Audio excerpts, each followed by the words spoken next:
called the anterior mid-cingulate cortex. As we pointed out before, that's a noun, it's a name, it doesn't mean anything. Right. We could call it the Cookie Monster. Right. But what's interesting about this brain area is there are now a lot of data in humans, not some mouse study, showing that when people do something they don't want to do, like add 3 hours of exercise per day or per week, or when people who are trying to diet and lose weight resist eating something. Right. When people do anything that they, and this is the important part, that they don't want to do. Right. It's not about adding more work, it's about adding more work that you don't want to do. Yes. This brain area gets bigger. Yep.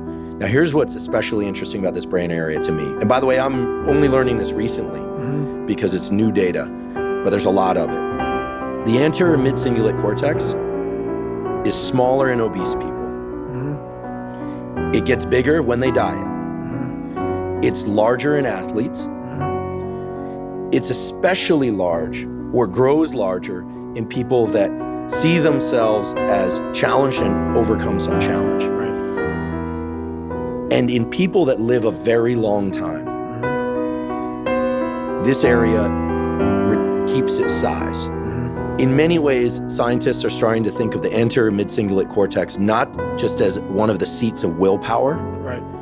but perhaps actually the seat of the will to live. See, now we're talking. And when I learned about the anterior mid-cingulate cortex, I was like almost out of my seat. And I've been in the neuroscience game since I was 20. We're the same age. And I was so pumped because I've heard of the amygdala, fear, prefrontal cortex, it's planning and action. I could tell you every brain area and I teach neuroanatomy to medical students. But when I started seeing the data on the anterior mid-cingulate cortex, I was like, whoa, this is interesting. Yep. And all the data point to the fact that we can build this area up. Yep.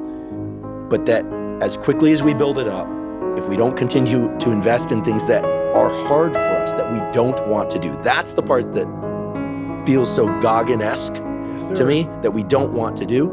Like if you love the ice bath, I love the ice bath, you go from 1 minute to 10 minutes, guess what? Your anterior mid-cingulate cortex did not grow. None. But if you hate the cold water, if you're afraid of drowning and you get into water and put your head under, then your anterior mid and survive, then the anterior mid-cingulate cortex gets bigger.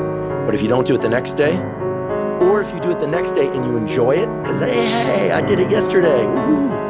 Happy me, Merry Christmas, as you would say. Merry Christmas. Guess what? The anterior mid-cingulate cortex shrinks again. Yep.